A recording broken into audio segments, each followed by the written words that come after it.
Hey, what's up guys, this is MechaJ74 here, and sorry about this weird little space, but this is the best way I could do it for now. So here's what I'm reviewing. It's the 2014 Bandai Creation Godzilla figure. So I got this today at Toys R Us for $29.99. I didn't know it was at Toys R Us, so if you have a Toys R Us near you, they most likely will have it because it just came out like maybe a week or two ago. And I had no clue about it.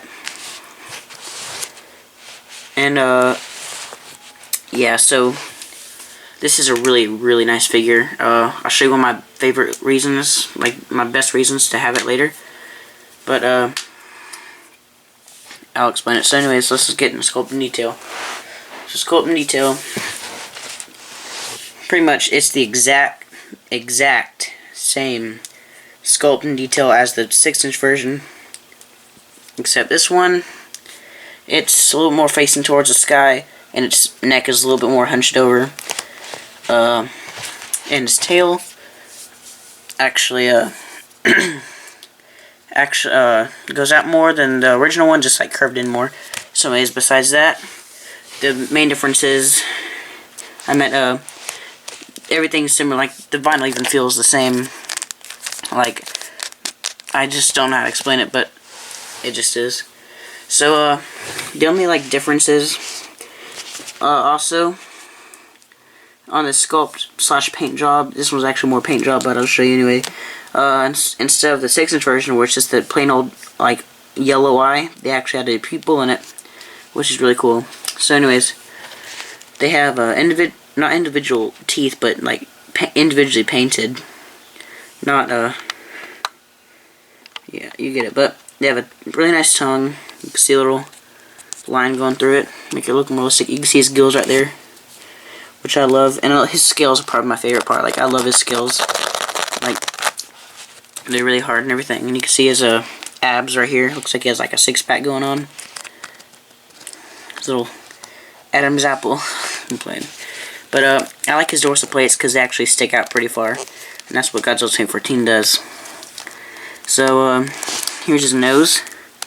Here's his little, he has a really mean face. Like, he looks like, compared to the 6-inch version, this one looks like he's about to kill. That one just looks like it's ready to fight. So, anyways, there's 3 rows of dorsal plates, and there's 2 kind of small ones right here. They go all the way down his tail, and tail curves over to his side. And let's see what else. His arms are kind of just, you know, kind of getting ready to grab you or something. Just a little downwards. And then, his legs are nice and really bumpy and scaly. I like the transitioning of textures right here. How it's like flaky, and then it goes to little U-shaped patterns. And the teeth, not the teeth, the feet. 2014 teeth are really weird. They're just really small and stubby. But, you know, there they are. You can see it's just plain for the toes and everything. And there's logo on the bottom. And it's kind of smooth right here between his thigh and his, whatever that is, crotch area. And here's his hands. Really accurate. So he's not a paint job. This guy is, you know, normal charcoal black. This is actually blacker than the 6-inch version, I believe. And his chest is kind of tannish, more of a light brown. His teeth are pretty white, like my skin. His teeth are white, and his tongue is kind of a darker red. Then the eyes are yellow with a small little black pupil, which is a pretty good detail. And under his tail, it goes all the way down with the same brown as the chest. And the toes are nice, shiny black.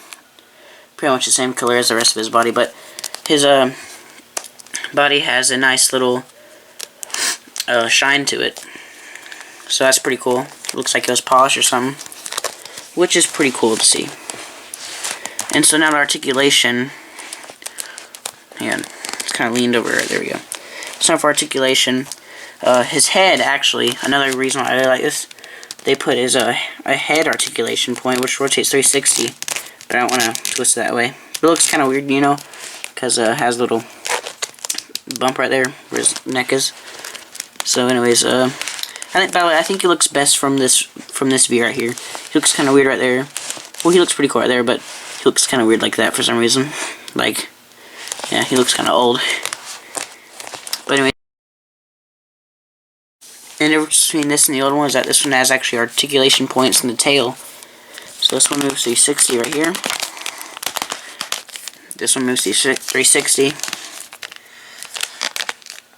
And this one moves 360. And by the way, if you get your figure and it's kind of stiff at the joints, then it's like you can't move them. That means you gotta pop them loose. That's what I did with one of my legs. I can't remember which one, but I remember I had to like pop it loose, like. So don't be like scared or anything, or worried. So oh yeah, another thing to mention, you can actually make them bend over. Depends what angle you put him on your shelf or something. But if you bend his tail back, he'll actually stand upright like the Atomic Roar one, like he's bent over. But yeah, that's a pretty cool thing they had. Anyways, now for size comparison.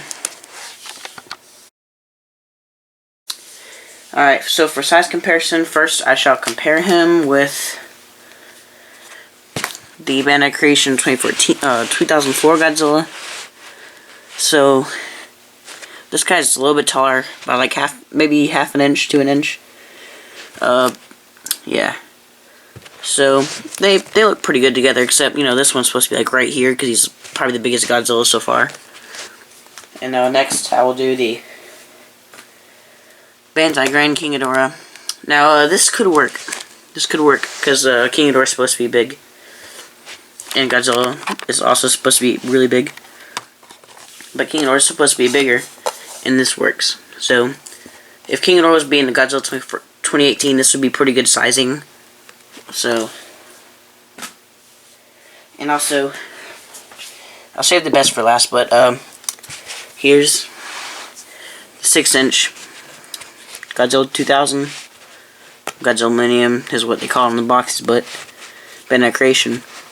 So he just comes up right above the hands. So yeah, that could work. Because I think they shrunk Godzilla 2000 down from 100 meters. Alright, and another really cool one is the 6-inch version of this guy. See, look. Looks exactly the same. Oh, I didn't even notice that. Never mind, for sculpt, this tail curves the other way too. I did not notice that. Alright, so I'll take that back then. Everything else is like the same. They still have the little gaps right here. Alright, so anyways, but this guy goes to his, almost to his articulation point. Like, to his elbow. So. Alright, and the best one, in my opinion, is the Bandai male Mewtwo. Which this really does work. Because in the movie, because like this couldn't work. This couldn't work. Like the Mewtwo is too big for this guy. If you look right here. Because the Mewtwo was like flying on top of Godzilla and attacking him. But if you do it with this guy, this could work. Because the male Mewtwo was, the female Mewtwo was about this big. The male Mewtwo was a lot smaller. So this really does work. You know, of course, the reason why this guy looks really much bigger is because he's aiming towards the sky. Like, he could be looking at the flying Mewtwo. That's what really looks good about it. It's like looking at him ready to grab him in that one scene where he's about to tail whip him and kill him. In that one scene where he died. He's like, you're supposed to play with toys, right? Alright, so anyways, this is the best sizing right here, in my opinion. So yeah, this is it for this video. Please be sure to like, comment, subscribe, and if you ever... I'm probably not going to review this guy, because it's probably just the same thing. This, the only difference is plain yellow eyes, no pupils, no articulation points in the tail. Well, there are probably, but they're glue sealed. And, yeah, they both have, like, the same plastic. This one doesn't have articulation in the head or anything like that. But everything else looks almost the same. So, yeah. So please be sure to like, comment, subscribe, and I'll see you in the next video. Thank you for watching.